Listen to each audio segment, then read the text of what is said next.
안녕하세요. 스페이스 패밀리입니다. 오늘은 요즘에 리아님이 책을 읽고 계시죠? 뭐 저희가 계속 책은 읽긴 하지만 요즘에 읽고 계신 책이 있는데 그 책에 대해서 좀 설명을 하는 그런 시간을 가지려고 하고요. 어떤 책이죠? 이 책은 아마 다중지능과 연결해서 네. 같이 세트로 읽게 된 것 같아요. 아. 당연히 이 책에도 하워드 가드너의 그 다중지능에 대한 언급이 굉장히 많이 되어 있고요. 네. 네. 왜냐하면 제가 지금 읽고 있는 책이 회복 탄력성이라는 회복 탄력성. 회복 탄력성이라는 어떤 지수에 대한 얘기를 하는 거예요. 네. 우리가 감정 지수, 지능 지수 그런 것 중에 하나로 회복 탄력성이 있다. 네. 이것도 지수가 있는데 이것이 높으면 높을수록 강하면 강할수록 우리가 생각하는 행복에 더 가까워진다. 네. 라는 어떠한 전제 하에 이 책이 이제 쓰여졌고요. 이 책은 많은 심리학자들에 의해서 이론이 나오는 거예요. 네. 심리학자들은 사람을 상담을 하잖아요. 네네. 그 마음에 대한 얘기예요. 결국은 근데 이 마음에 대한 건 수치화시킬 수 없다라고 우리가 많이 생각하지만 심리학자들이 굉장히 다양한 케이스들을 통해서 임상 실험을 통해서 이 마음에 대한 그 근력, 마음의 근력에 대해서 상당 부분 이 회복 탄력성에 대한 수치를 아주 잘 뽑아냈고요. 그건 아마 지금은 뭐 더 많은 자료들이 있겠지만 이 책이 나왔을 당시에도 굉장히 센세이션이었죠. 그러면은 네. 마음의 근육이라고 하면 그냥 딱 이렇게 회복 탄력성 짧게 타면은 딱 보면은 딱 생각이 드는 게 회복할 수 있는 탄력의 정도 그쵸? 라는 생각이 딱 들거든요. 그러면은 마음의 근육 약간 연결이 되는 게 얼마만큼 어떤 어려움이나 힘듦 혹은 어떤 상황이 벌어졌을 때 다시 회복할 수 있느냐의 어떤 마음의 강도, 그쵸? 얼마만큼 빨리 제자리로 돌아올 수 있냐, 뭐 그런 거에 관련한 얘기겠네요. 네, 개구리와도 같은 거예요. 개구리가 높이 뛰기 위해서는 더 많은 부분 도움닫기를 하거나 더 수축을 많이 해서 앞으로 나아가잖아요. 네. 그러니까 그 도움닫기 하기 전에 그 수축의 단계, 그거를 역경이나 고난 이런 것들을 이제 대비를 많이 시키고요. 네. 그 다음에 이제 강한 회복 탄력성을 갖기 위한 요소들이 있거든요. 네. 그 요소들을 찾아내는 여러 가지 섭 요소들이 있는데 그것들에 대한 이야기들이 우리가 그냥 되게 뭉뚱그려서 알고 있는 우리 동서양을 막론하고 가지고 있는 사랑의 개념이라든지 그 다음에 어떤 마음에 대한 개념이라든지 이런 것들을 조금 더 가시적으로 보여줄 수 있는 책인 것 같아서 굉장히 마음에 들었습니다. 그리고 그냥 말 자체가 어렵지 않아요. 그래서 막 다른 일반 심리학 책, 그 다중지능 책보다 좀 더 쉽게 읽혀져요. 네. 그럼 상세한 내용들을 말씀드려본다면 어떠한 내용들, 말씀해 주실 내용들이 있어요? 굉장히 많은 이야기들이 여기 안에 이제 정의가 들어가 있거든요. 회복 탄력성이라는 것도 알아야 되지만 어떤 회복 탄력성이라는 것은 어떤 역경을 극복하는 힘인데 그럼 그 역경이 무엇이냐, 어떠한 것들을 역경이라고 할 수 있을까, 그 다음에 그러한 것들 회복 탄력성이 높은 사람과 낮은 사람의 뇌는 어떻게 다를까, 뭐 이런 얘기도 나오고요. 그 다음에 그렇다면 어떻게 나의 뇌에 있는 회복 탄력성의 지수를 높일 수 있는가? 그쵸? 그 너무 궁금하지 않아요? 회복 탄력성을 높일 수 있는 방법이 뭘까요? 근육이니까 몸의 근육도 이제 자꾸 쓰면은 늘어나잖아요. 고난을 더 많이 겪어봐야 되나? 그렇게 생각을 하잖아요. 근육은 계속 쓸수록 강해지니까. 그러니까 경험인데 어떠한 경험이 많이 있느냐가 중요한 거예요. 근데 그 고난이 역경이 왔을 때 실패하는 경험이 많으면 어떨까요?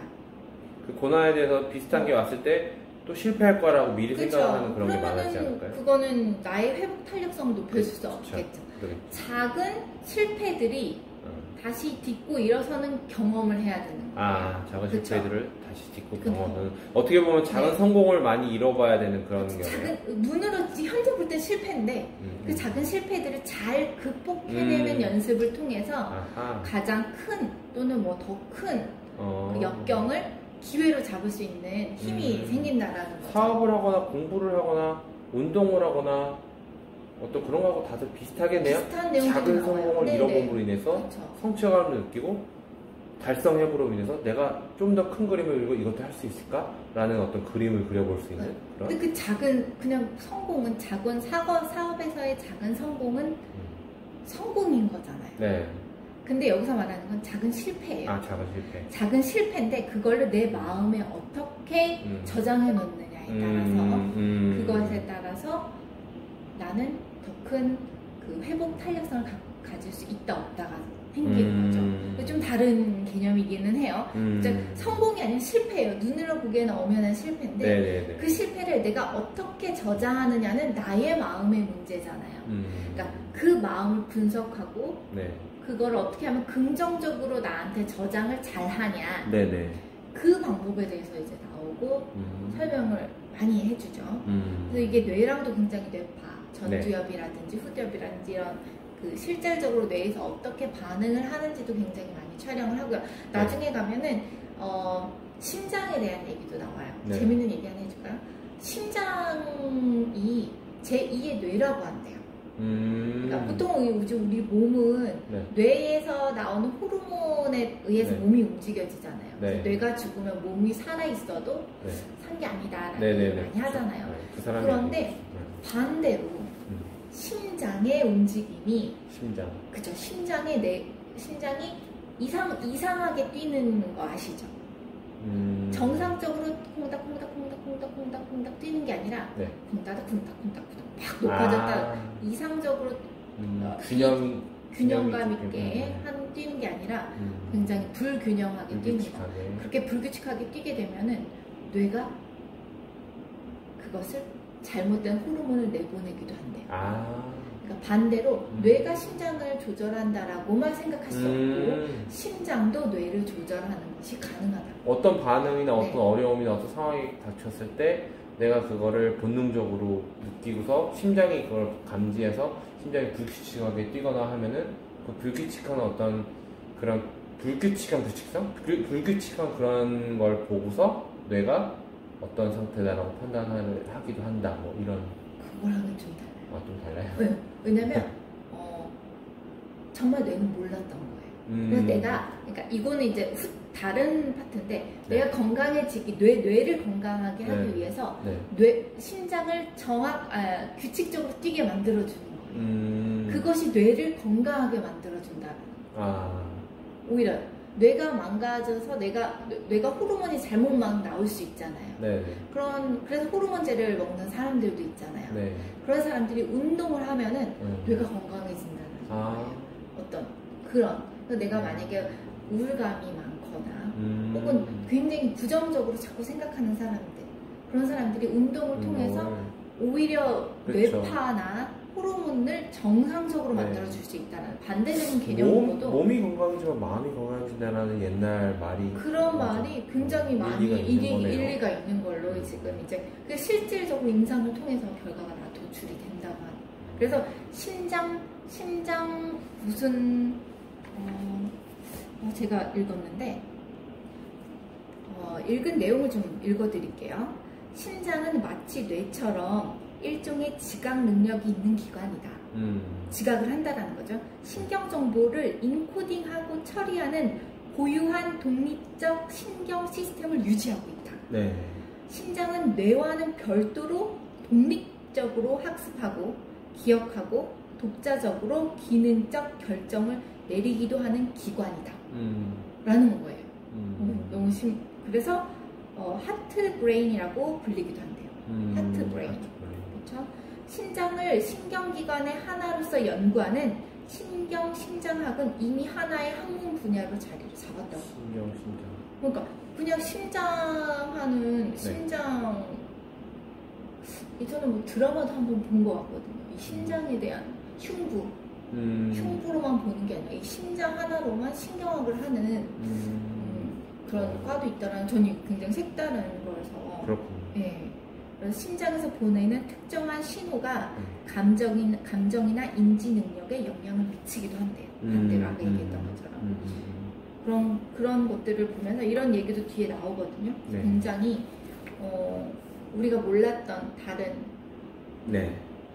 것들도 한 번 더 생각하게 하고요. 네. 그 다음에 이제 여기서 제가 좀 더 많이 봤던 네. 거는 나에 대한 것도 있지만 네. 우리의 항상 주제가 되는 부부. 네네네. 서로를 이해하는 것, 네. 나를 이해하는 것. 네. 또 가장 중요한 거는 자녀를 이해하는 것. 그 이해하는 것. 그다음 그 아이를 가장 좋은 방향으로 이끌어줄 수 있는 가이드를 어떻게 해줄까. 네. 그러려면 이제 그 아이의 이제 회복 탄력성을 높여주고 싶은데 네. 그랬을 때 그 회복 탄력성을 높여주는 것이 이 아이에게 어떠한 방법으로 내가 이 아이의 회복 탄력성을 높여줄까. 네. 그런 것들이 너무 궁금한데 여기 굉장히 많이 나와요. 이 회복 탄력성을 높여주기 위해서는 그 아이의 자기 조절 능력을 첫 번째로 굉장히 조절 능력을 늘려줘야 돼요. 그래서 저는 생각을 했죠. 자기 조절 능력. 마시멜로우 싫어. 무조건 참게 하는 거. 근데 그게 자기 조절 능력이 아니라는 거예요. 거기서 배제된 것이 있어요. 바로 자율성이에요. 자율성. 자기 조절 능력을 누군가에 의해서 강압적으로 하는 것은 그래서 참는 거잖아요. 네네네. 그렇다면 그거는 진정한 의미의 자기 조절 능력이 아니라 그냥 인내이고 참음이 되는 거죠. 조절하는 게 아니에요. 조정은 내가 자율적으로 나의 목표에 의해서 내가 세운 어떤 기준에 의해서 내가 하겠다, 더 하겠다, 덜 하겠다, 안 하겠다, 하겠다가 나오게 되는 거죠. 좀 다르네요. 굉장히 그런 부분들이 이제 우리가 생각했던 것과는 다르죠.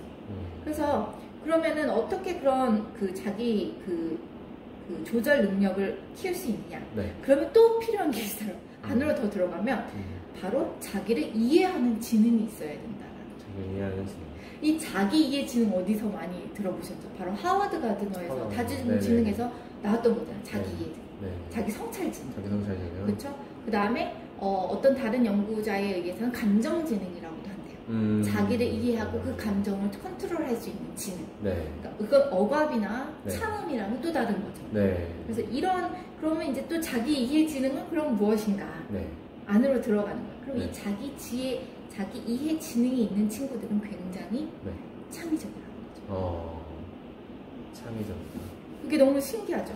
그럼 창의적이다라는 거. 창의적이다라는 건 뭐지? 어떠한 경우 창의적일까? 라고 봤더니 바로 긍정의 힘이 강한 아이들. 긍정적인 경험을 많이 한 아이들. 창의적이다라고 하면 어떤 정해져 있는 규칙 이외의 것들을 좀 이외로 좀 자유롭게 생각할 수 있는 그쵸. 그런 거를 얘기하는 거잖아요. 자유롭고 어떠한 우리가 구조화되어 있는 틀에서 이것을 조금 더 다른 한 각도로 바라볼 수 있는. 네.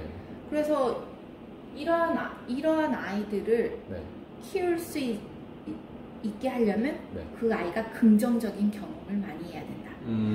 그래서 질문이 또 생긴 거예요. 오냐 키워야 되나? 그래 긍정적이잖아요. 오냐 아닌 것 같죠? 분명히 아니라고 얘기합니다. 그것이 아니다. 긍정적인 정서는 무조건 긍정 오케이라는 말을 듣는 것과는 다르다라는. 다를 것 같아요. 그렇죠. 그 얘기를 이제 또 하게 되고요. 그 다음에 그렇게 이제 자기 이해 지능이 있는 아이들이 있잖아요. 창의력이 높죠. 그렇죠? 근데 이런 아이들이 플러스로 뭘 더 가지고 있냐면 바로 원인을 정확하게 파악할 수 있는 능력. 원인을 파악할 수 있는 능력. 긍정적이고 그 긍정적인 그 감정을 기반으로 자신에게 일어난 일을 원인을 파악할 수 있는, 이거는 약간 어떤 능력이랑 비슷한 것 같으세요? 원인을 파악할 수 있는 분석? 그죠, 분석, 논리지능. 논리지능이 필요한 거예요. 그러니까 어떠한 사건이 생겼을 때 이 사건은 A, 모든 사람에게 일어날 수 있다. B, 나에게만 나는 운이 없어서 일어난 일이다. 이 똑같은 사건이 벌어졌을 때 A라고 생각하는 사람과 B라고 생각하는 사람, 이 그 뒤에 결과가 다르다는 거. 그러겠죠. 똑같은 실패를 경험했는데 A는 누구나 경험할 수 있는 거야. 이걸 기반으로 과정이야. 그쵸. 이건 과정이고 이러한 실패를 다시 정리를 잘 해놓고 다음엔 이런 실수를 이렇게 그쵸. 다른 방법으로 도전해봐야 되겠다를 그렇죠. 저장을 할 수 있는. 결국 나아가는 목표로 가는 데 있어서의 과정이야. 그쵸. 라고 생각할 수 있는 근데 거죠. 두 번째는 뭐예요? 나한테만 오는 나쁜 일이. 누구나 겪을 수 있지는 않고 나만 겪어야만 되는 왜 과정인 나한테 거야. 이렇게 생각할 수도 있고. 그렇죠. 내가 뭐 이런 걸로 가게 되면 이렇게 얘기하면 뭐예요? 뭐하지만 재수 없어서 내가 밟은 거야. 결국 나는 재수 없는 사람. 나는 재수 없는 사람이 돼버리는 거야. 재수 없게 걸린 사람. 그쵸. 다른 사람은 아니고 나만. 그쵸. 네. 그런 경우 자기한테 뭐라고 저장되겠어요? 그 사건이 부정적으로 저장이 되겠죠. 네. 근데 아까 우리가 얘기했던 자기 조절 능력이 있으려면 네. 뭐가 돼야 돼요? 긍정적인 경험, 긍정적인 실패를 많이 해야 되거든요. 그쵸. 그러니까 똑같은 실패를 어떻게 저장하느냐. 네.